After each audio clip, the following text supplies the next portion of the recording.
నమస్కారం వార్తలకు స్వాగతం. ముందుగా ముఖ్యాంశాలు. YCP leader Ambati Rambabu press meet, పలు అంశాలపై వివరణ. బీజేపీ రాష్ట్ర అధ్యక్షుడు కిషన్ రెడ్డి మీడియా సమావేశం, సీఎం రేవంత్ రెడ్డిపై ఫైర్. బీజేపీ రాష్ట్ర అధ్యక్షుడు కిషన్ రెడ్డి మీడియా సమావేశం నిర్వహించారు. ఈ సందర్భంగా పలు అంశాలపై ఆయన మాట్లాడారు. చాలా తెలంగాణలో ఉత్పత్తి అవుతుంది. మరి ఈరోజు అధికారంలోకి వచ్చిన తర్వాత కాంగ్రెస్ పార్టీ ప్రభుత్వం మాట మార్చి మెజార్టీ రైతులకు చేయి గుర్తు కోటేసినందుకు చేయి ఇస్తుందని సందర్భంగా మనవి చేస్తున్నాను. రాష్ట్రంలో సన్నవరి వేసేది చాలా తక్కువ మంది రైతులు. ఈ యొక్క వానాకాలంలో 70% పైగా దొడ్డు రకమే ఒరే ఈరోజు సాగు చేస్తారు. యాసంగిలో మాత్రము 90% దొడ్డు రకం ధాన్యమే రైతులు వేస్తారు. మరి అటువంటిది ఈరోజు మేము వాళ్ళకి ఇవ్వము, మేము సన్న వడ్లకే ఇస్తాము అని ఈరోజు ఇచ్చిన హామీల నుంచి తప్పించుకునేటువంటి ప్రయత్నం, రైతులకు వెన్నుపోటు పొడిచేటువంటి ప్రయత్నం కాంగ్రెస్ పార్టీ ప్రభుత్వం చేస్తూ ఉంది. ఒక దిక్కు కేంద్ర ప్రభుత్వము మీరు ఎంత సరఫరా చేసినా దొడ్డు బియ్యం కొనడం కోసము కేంద్ర ప్రభుత్వం సిద్ధంగా ఉంది. కేంద్ర ప్రభుత్వము బియ్యం కొనడానికి సిద్ధంగా ఉన్నప్పుడు మీకు వచ్చినటువంటి బాధ ఏంటి అని అడుగుతా ఉన్నాను, మీకు వచ్చినటువంటి నష్టం ఏంటి అని అడుగుతా ఉన్నాను. మీ రాష్ట్ర అవసరాలకు కావాలంటే అదనంగా సన్నబియ్యం సేకరించండి, కానీ కేంద్రము కొంటానన్నటువంటి ఎంఎస్పి ప్రకారము మరి మీరు బోనస్ ఇచ్చి దొడ్డు రకం వరం కొనడానికి ఈ ప్రభుత్వానికి వచ్చినటువంటి ఇబ్బంది ఏందో ఈరోజు ఇచ్చినటువంటి హామీ నుంచి పక్కకు జరగడం తప్ప ఇందులో మరో కారణం కనిపించడం లేదు. ఈ యొక్క మోసం చేయడం తప్ప ఇంకో సమస్య లేదని సందర్భంగా మనవి చేస్తున్నాను. ఈరోజు కేంద్ర ప్రభుత్వము తెలంగాణ రాష్ట్రం నుంచి వరి ఎంత ఉత్పత్తి అయినా ఆ ఉత్పత్తికి సంబంధించి ప్రతి నయా పైసా చెల్లించడానికి సిద్ధంగా ఉంది.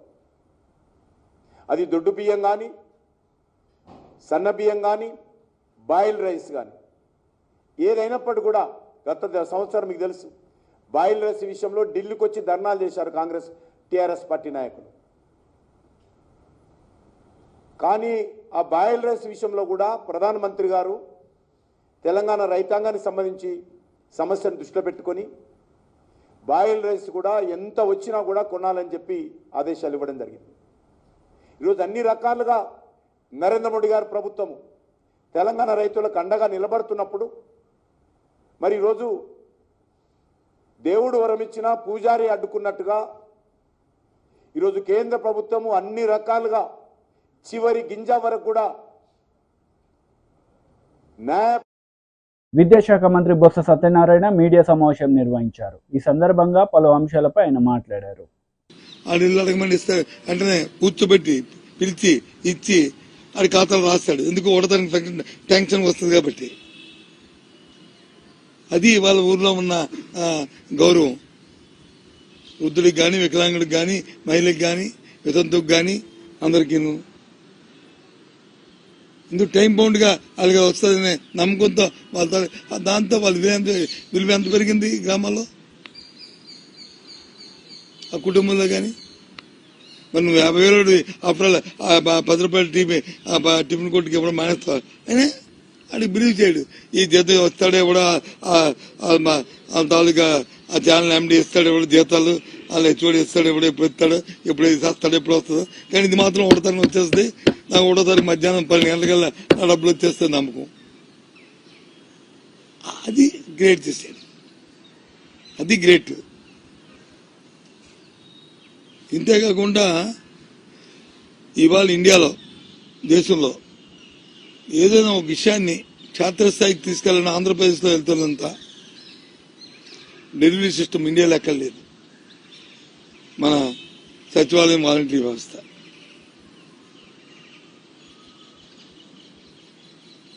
ఇలాంటి వ్యవస్థ ఎక్కడ లేదు దేశంలో. నీకు ఏ వెరిఫికేషన్ కావాలన్నా, ఏ క్యాల్కులేషన్ కావాలన్నా, లేదు ఏదో ప్రజలకు తెలియ చెప్పాలన్నా, లేదా ప్రజలకు వచ్చి ఏదైనా వాళ్ళతో చేయించాలన్నా ఎంత వ్యవస్థ ఎక్కడ ఉంది? ఉదాహరణ మనం అది చూసాం కదా, ఇది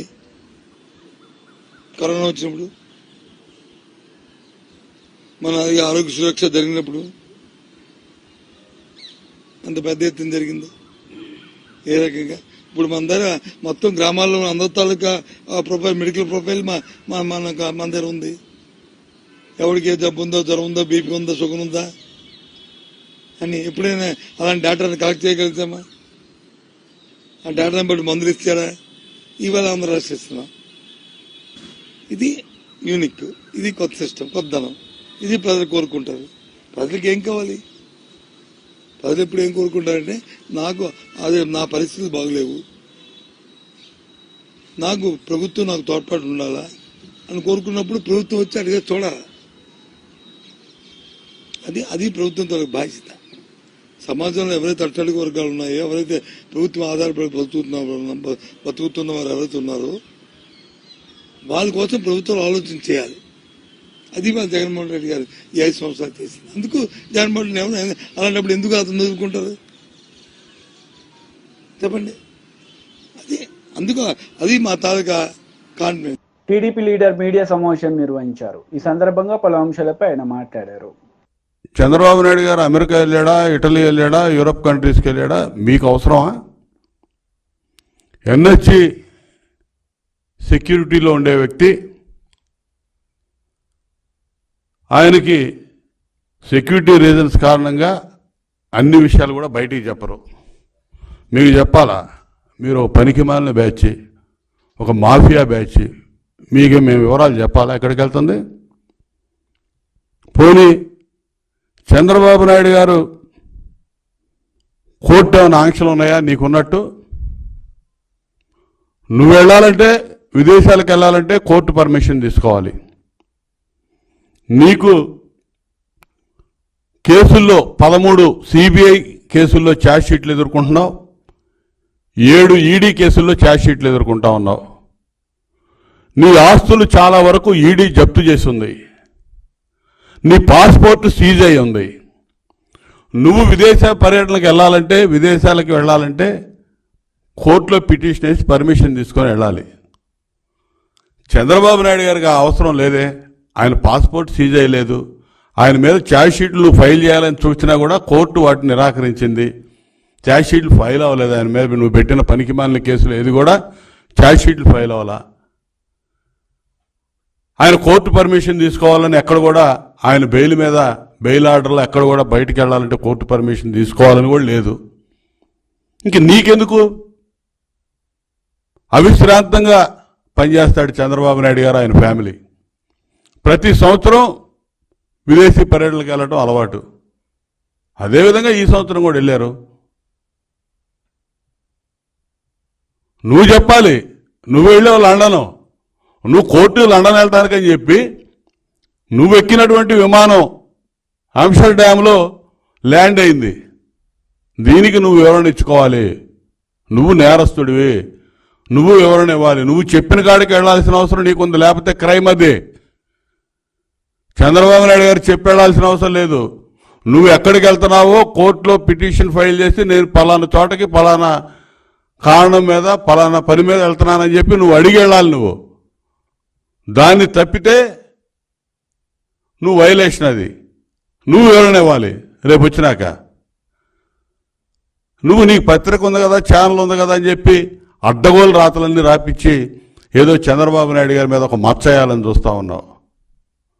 నీకులాగా లక్షల కోట్లు ఆయన దగ్గర నల్లధనం లేదు.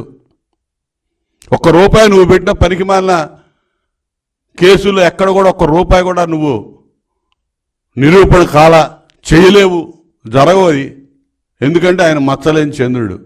ఆయన ఏ అవినీతి ఆయనకు అంటదో, నువ్వు అంటించలేవు. అంటించడానికి ప్రయత్నం చేసావు. నీ దగ్గర ఉన్నటువంటి తాబేదాన్ని పనికిమాలిన అధికారులు పెట్టుకొని కేసులు పెట్టావు, జైలుకు పంపించి సునకానందం పొందావు. అంతేగాని అంతకుమించి నువ్వేం చేయలేవు. కానీ నీ మీద అట్టగాదే, సిబిఐ ఈడీ ఛార్జ్ షీట్లు ఫైల్ అయి ఉన్నాయి. 43,000 కోట్లు మీ నాన్న అధికారంలో ఉన్నప్పుడు అధికారాన్ని అడ్డం పెట్టుకొని అడ్డగోలుగా దోచేసావని చెప్పి సిబిఐ ఛార్జ్ షీట్లు ఎదుర్కొంటున్నావు. అసలు నువ్వు చెబుతున్నావు సూట్ కేసు కంపెనీలు, షెల్ కంపెనీలు అని. అసలు ఆ పదాలు ఉమ్మడి ఆంధ్రప్రదేశ్ రాష్ట్ర ప్రజలకి పరిచయం చేసిందే నువ్వు. సెల్ కంపెనీలు అంటే, షెల్ కంపెనీలు అంటే తెలియదు ఎవరికి, సూట్ కేసు కంపెనీలు అంటే ఏంటో తెలియదు, క్విట్ ప్రోకో అనే వర్డింగే తెలియదు అసలు ఈ ప్రజలకి.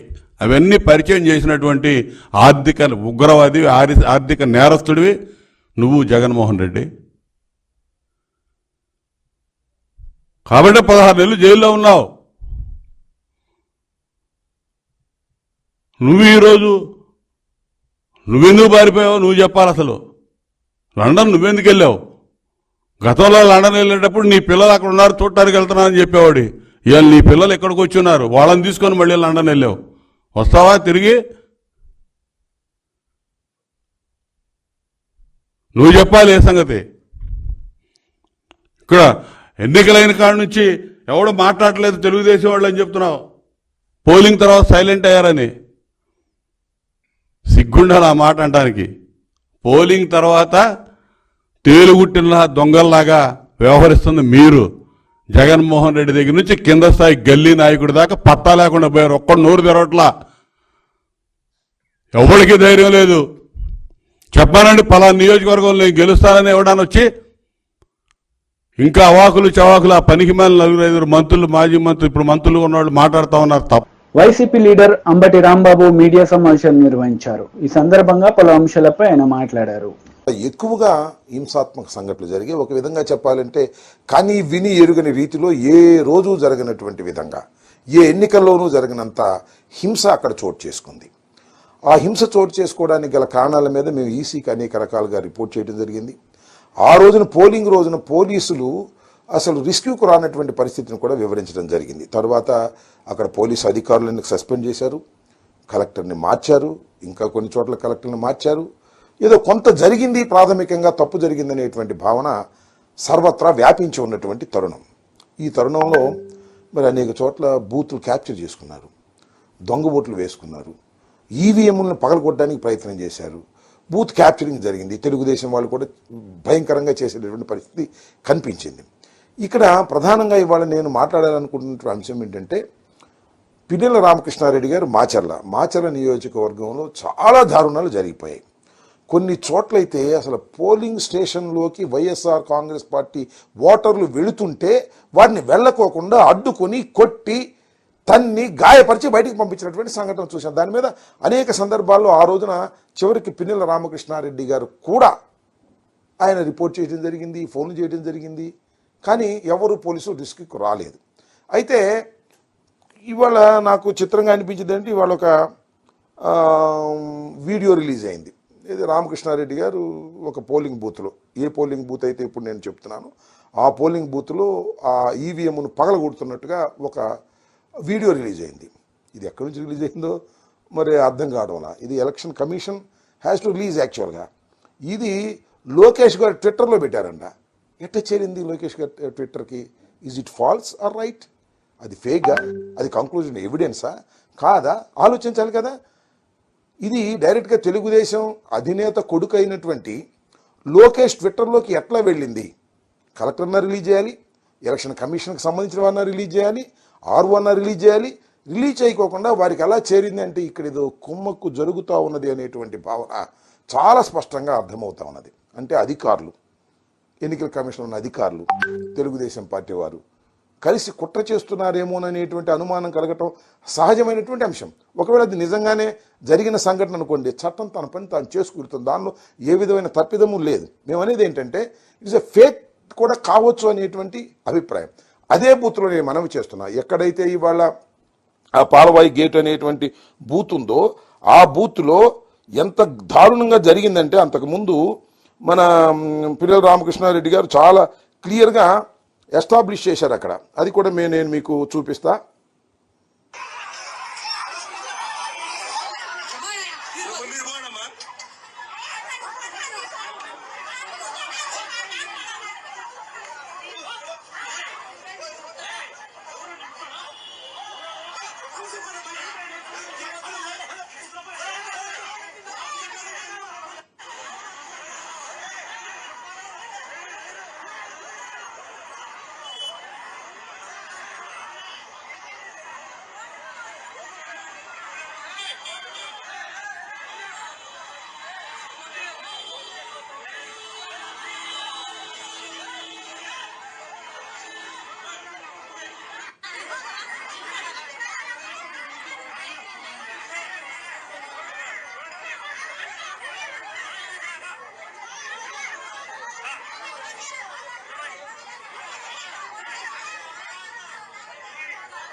ఓటర్లు ఆ బూత్లోకి వెళ్ళి స్వేచ్ఛగా ఓటేస్తే ఒప్పుకోనటువంటి పరిస్థితి, బూత్ బయట హింసించి తరిమేస్తున్నటువంటి సందర్భం. దీని మీద పిన్నెల రామకృష్ణారెడ్డి గారు రిపోర్ట్ చేశారు. But nobody is caring that. ఎవరు పట్టించుకున్నటువంటి పరిస్థితి ఏంటి? What is this? ఏం జరుగుతుంది అక్కడ? ఏం జరిగింది అక్కడ? ఏదైనా కుట్రపూరితంగా వైఎస్ఆర్ కాంగ్రెస్ పార్టీకి అనుకూలమైనటువంటి బూతుల దగ్గర బయట గొడవ జరుగుతున్నా కూడా పోలీసులు పట్టించుకోకుండా ఉండేటటువంటి పరిస్థితి వచ్చింది. ఇది వాస్తవమైనటువంటి విషయం. దీని మీద ఏమి తీసుకునేటువంటి పరిస్థితి. నేను ఇంకోటి కూడా ఈ సందర్భంగా నేను మనవి చేస్తున్నా. చాలా నియోజకవర్గాల్లో బూత్ క్యాప్చరింగ్ జరిగాయి. నా కాన్స్టిట్యున్సీలో కూడా బూత్ క్యాప్చరింగ్ జరిగి తెలుగుదేశం వాళ్ళు ఓట్లు వేసుకున్నారు. ఆ వెబ్ క్యామ్లు ఓపెన్ చేయండి అంటే ఓపెన్ చేసినటువంటి సందర్భం లేదు. దాని మీద యాక్షన్ తీసుకునేటువంటి సందర్భం లేదు. ప్రధానంగా నేను ఇవాళ అడుగుతున్నటువంటి ప్రధానమైన ప్రశ్న ఏమిటి అంటే, పిన్నెల రామకృష్ణారెడ్డి గారు దాన్ని పగలగొట్టాడని చెప్పబడుతున్నటువంటి వీడియో ఫేక్ వీడియోనా, కరెక్ట్ వీడియోనా? నెంబర్ 1. నెంబర్ 2, కరెక్ట్ వీడియో అయితే ఎలా ఎన్నికల కమిషన్ దగ్గరకు రిలీజ్ కాకోకుండా ఎందుకు లోకేష్ దగ్గర రిలీజ్ అయింది, ట్విట్టర్లో ఎందుకు పెట్టాడు, దాని మీద ఎన్నికల కమిషన్ యాక్షన్ తీసుకోవడానికి ప్రయత్నం చేయటం ఏమిటి అనే విషయాలను దయచేసి ఆలోచన చేయవలసినటువంటి అవసరం ఉందని ఈ సందర్భంగా నేను చెప్పదలుచుకున్నాను. మాజీ మంత్రి కేటీఆర్ మీడియా సమావేశం నిర్వహించారు. ఈ సందర్భంగా పలు అంశాలపై ఆయన మాట్లాడారు. కాంగ్రెస్ పార్టీ ఏదైతే భూతల స్వర్గం అయిపోతుంది మాకు ఓటేస్తే అని చెప్పి హామీలు ఇచ్చిందో, 6 గ్యారంటీలు 420 హామీలు ఇచ్చి మరి ఊకదంపుడు ఉపన్యాసాలు ఇచ్చి ఒక భ్రమపూరితమైన వాతావరణం కల్పించిందో, అందులో హనుమకొండలో, ఉమ్మడి వరంగల్ జిల్లాలో చాలా చోట్ల 10 నియోజకవర్గాల్లో మనం ఓటమి పాలైనాం. సరే, రాజకీయాల్లో అధికారం ఎవరికి శాశ్వతం కాదు. పర్మనెంట్గా సీట్లో ఎవరు కూర్చోరు. అప్పుడప్పుడు మార్పు కూడా మంచిదే. కానీ ఇప్పుడు ఏ రకమైన మార్పు వచ్చింది తెలంగాణలో అనేది విద్యావంతులైన మీరు, విఘ్నులైన మీరు, విచక్షణతో ఆలోచించే మీరు దయచేసి ఆలోచించాలని చెప్పి నేను కోరుతా ఉన్నాను. ఎందుకంటే ఏ సమాజానికైనా విద్యావంతులు, చదువుకున్న వాళ్ళు మీరే టార్చ్ బేరర్స్. ఎందుకంటే సమాజానికి సరైన దిశలో నడిపించుకొని తీసుకుపోయేది మీరే. ఎందుకంటే సామాజిక స్పృహ, అవగాహన, సమాజంలో ఏం జరుగుతుంది అనే ఒక చైతన్యంతో కూడిన ఆలోచన ఇవన్నీ ఉన్న వాళ్ళే విద్యావంతులు. అందుకే నేను మిమ్మల్ని అడుగుతా ఉన్నా. ఇందాక రైతు బిడ్డలు ఎంతమంది అంటే దాదాపు ఈ హాల్లో 70-75% మంది చేతులు లావట్టింది. నేను అడుగుతా ఉన్నా, రైతు బిడ్డలైన మా గ్రాడ్యుయేట్లను ఏం చెప్పినారు? కాంగ్రెస్ పార్టీ ఆనాటి అధ్యక్షులు, ఇప్పటి ముఖ్యమంత్రి రేవంత్ రెడ్డి గారు, కేసీఆర్ గారి ద్వారా ₹1,00,000 రుణమాఫీ జరిగినా మీరు అర్జెంటుగా బ్యాంకుకు పోండి, 2 లక్షలు తెచ్చుకోండి, నేను వస్తున్నా, డిసెంబర్ 9 నాడు సంతకం పెడతా, వెంటనే రుణమాఫీ చేస్తా అని చెప్పి ఊరూరా ఊకదంపుడు ఉపన్యాసాలు ఎన్నిచ్చినాడో మీకు గుర్తుండాల. ఈరోజు మరి అధికారంలోకి వచ్చి 5 నెలలు దాటిపోయింది, 6వ నెల నడుస్తూ ఉన్నది. డిసెంబర్ 9 రుణమాఫీ అన్నాడు. డిసెంబర్ 9 పోయింది, జనవరి 9 పోయింది, ఫిబ్రవరి 9 పోయింది, మార్చి, ఏప్రిల్, మే 9 కూడా పోయింది. ఇంకా తొందరలో జూన్ 9 కూడా రాబోతా ఉంది. మరి జరిగిందా రుణమాఫీ? జరిగిందా? కేసీఆర్ 10,000 ఇస్తున్నాడు రైతు బంధు, నేను 15,000 ఇస్తా అన్నాడు రైతు భరోసా. ఒక్కరికన్నా వచ్చిందా రైతు భరోసా? కేసీఆర్ ఇచ్చిన రైతు బంధుకే దిక్కులేదు నిన్న మొన్నటి దాకా.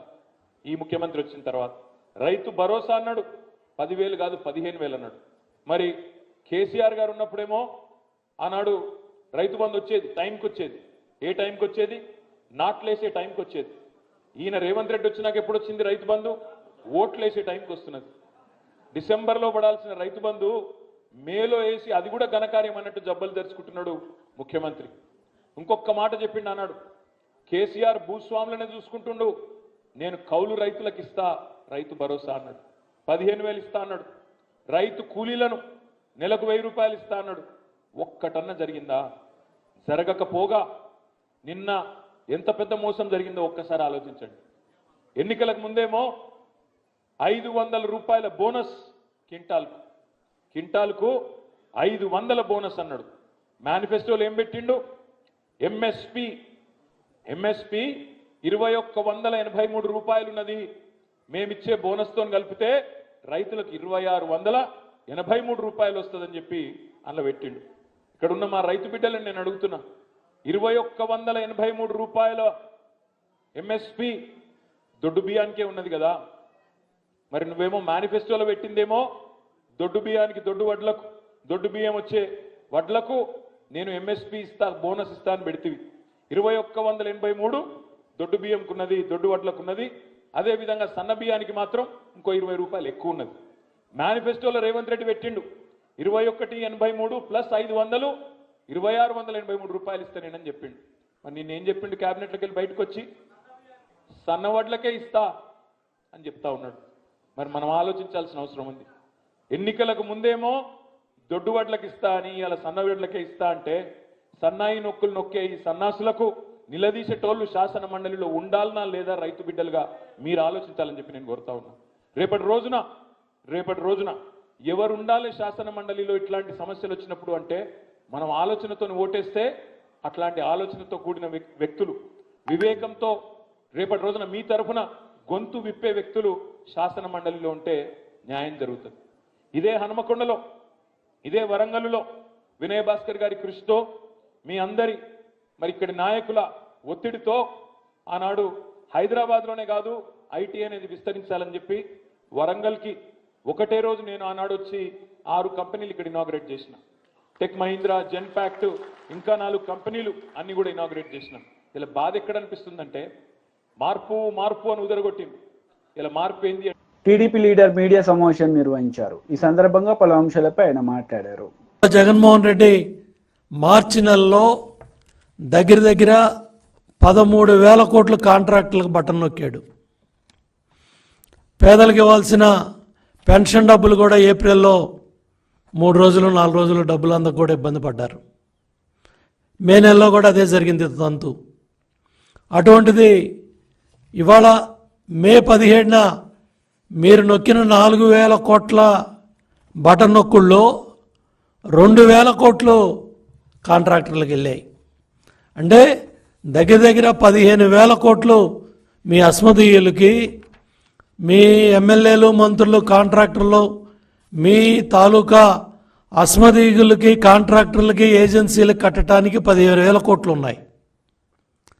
పేదల ఆరోగ్యం ఏదైతే పేద మధ్యతరగతి ఆరోగ్యం హాస్పిటల్స్కి కట్టాల్సిన డబ్బులు 1,500 కోట్లకి జగన్మోహన్ రెడ్డి చేతులు రాలా, చీఫ్ సెక్రటరీకి చేతులు రాలా, ప్రభుత్వ సంబంధిత అధికారులకు చేతులు రాలా. దీని పట్ల పేదల ఆరోగ్యం పట్ల మీకు ఏమాత్రం చిత్తశుద్ధి అర్థమవుతూ ఉంది. నాసిరకం మద్యం దాగిచ్చారు. దగ్గర 35 లక్షల మంది అనారోగ్యం పాలయ్యారు. దాంట్లో దగ్గర 30,000 మంది చనిపోయినట్టు కూడా పత్రికల్లో రకరకాల కథనాలన్నీ కూడా మనం చదివాం. ఇవాళ మీరు ఈ హాస్పిటల్స్కి డబ్బులు ఆపి మీ కాంట్రాక్టర్లకి, మీ ఏజెన్సీలకి డబ్బులు నొక్కుంటా ఉన్నారంటే మీ చిత్తశుద్ధి ఏంటో రాష్ట్ర ప్రజలకు అర్థమవుతుందని చెప్పి కూడా నేను తెలియజేస్తా ఉన్నాను. దగ్గర ఎన్టీఆర్ వైద్య సేవ పథకం కింద నిధుల్లో 45% రోగి ఆపరేషన్లకు ఇచ్చేవాళ్ళం, 35% సర్జరీలకి డాక్టర్లకు ప్రోత్సాహంగా ఇచ్చేవాళ్ళం, 20% నిధుల్ని ఖాతాల్లో ఉంచి అవసరాన్ని బట్టి బోధనా ఆసుపత్రులకి ఉపయోగించే పరిస్థితి తెలుగుదేశం ప్రభుత్వ హయాంలో ఆరోగ్యం పట్ల, హెల్త్ డిపార్ట్మెంట్ పట్ల ఎంత శ్రద్ధ పెట్టి ఇవాళ ఆరోగ్యాన్ని, పేద ప్రజల ఆరోగ్యాన్ని కాపాడితే ఇవాళ మీరు అడ్మినిస్ట్రేటివ్ హాస్పిటల్స్ ఏమో 13 అంటారు, మానిటరింగ్ హాస్పిటల్స్ ఏమో 26 అంటారు. మొత్తం అర్థం కాకుండా వైద్య ఆరోగ్య రంగాన్ని మీ అధికారులు మీరు కలిసి కోడికత్తి డాక్టర్కి ఆంధ్రప్రదేశ్లో హాస్పిటల్ కమిటీలకు చైర్మన్గా పెట్టి మీ కోడికత్తికి గాయానికి కుట్లేశారని 1000 కోట్లు పైగా మీ డాక్టర్కి చైర్మన్గా, కోడికత్తి డాక్టర్కి చైర్మన్గా పెట్టి ఆయన ఖర్చు పెట్టే విధంగా 1000 కోట్లు మీరు ప్రభుత్వ డబ్బుని, కేంద్ర రాష్ట్రాలు ఇచ్చిన డబ్బుని మీరు ఆ విధంగా దుర్వినియోగం చేసింది కూడా పత్రికల్లో, ప్రజల్లో చర్చ జరుగుతూ ఉన్నాయి. దీనికి సమాధానం చెప్పరు, దీనికి సమాధానం చెప్పే పరిస్థితి లేదు. ఇవాళ దగ్గర ఏదైతే మీ అస్మదీయులకి మీ కోడికత్తి డాక్టర్ రికమెండ్ చేసిన నెట్వర్క్ హాస్పిటల్స్, అది హైదరాబాద్ అవ్వచ్చు, బెంగళూరు అవ్వచ్చు, మెడ్రాస్ అవ్వచ్చు, మీకు నచ్చిన హాస్పిటల్స్లో ముఖ్యమంత్రి కార్యాలయం బిల్లులు క్లియర్ చేస్తే వాటిల్లో కూడా పర్సంటేజీలు, వాటిల్లో కూడా దోపిడీ. అదేవిధంగా మీరు ఎచ్చుగా బడాయిగా చెప్పుకునే ఇవాళ కట్టే హాస్పిటల్స్లో కట్టే ఇన్ఫ్రాస్ట్రక్చర్, మెడికల్ కాలేజీ బిల్డింగుల్లో కూడా 300 కోట్లు కమిషన్లు దండుకున్నారంటే ఆ డబ్బులు కట్టినా ఇవాళ ఈ ఆరోగ్యశ్రీ హాస్పిటల్స్లో వైద్య సేవలు ఆగుండేవి కాదు. అంటే మీ దోపిడీకి, మీ కమిషన్ల కక్కుర్తికి ఏ డిపార్ట్మెంటు, ఏ భవనాలు, ఏ ఇన్ఫ్రాస్ట్రక్చరు, ఏ హాస్పిటల్స్ బిల్డింగ్లో కూడా జగన్మోహన్ రెడ్డి ప్రభుత్వం దోపిడీకి, మీ అనుయాయుల దోపిడీకి ఎక్కడా కూడా ఏది కూడా వదిలిపెట్టకుండా దోపిడీ చేశారు. ఈ 5 ఏళ్లలో హెల్త్ సెక్టార్ని ఎంత అడ్డగోలుగా, ఇష్టారాజ్యంగా, మీ ఇష్టం వచ్చినట్టుగా 104 ఏమైంది, 108 ఏమైంది, మీ ఫ్యామిలీ డాక్టర్ కాన్సెప్ట్ ఏమైంది, మళ్ళీ ఒక సురక్షా పథకం, ప్రతి పథకానికి మీ పథకాలు, మీ కుటుంబ సభ్యులు, మళ్ళీ దాని సురక్షా పథకం అని చెప్పి హాస్పిటల్స్లో పనిచేసే డాక్టర్స్ కానీ, ఎవరైతే మరి ప్రైవేట్ హాస్పిటల్స్లో ఉన్న డాక్టర్లందరినీ కూడా మీ ప్రచార పిచ్చిలో, మీ ఓట్లు దండుకునే కార్యక్రమంలో గత 6 నెలలుగా మీరు ఈ డాక్టర్లందరినీ కూడా ఈ మొత్తం 6 నెలల నుంచి మీరు గ్రామాల్లో వాళ్ళందరినీ పంపించి ఏ విధంగా ఓట్లు దండుకోవాలి, ఏ విధంగా సరే మళ్ళీ 4 ఓట్లు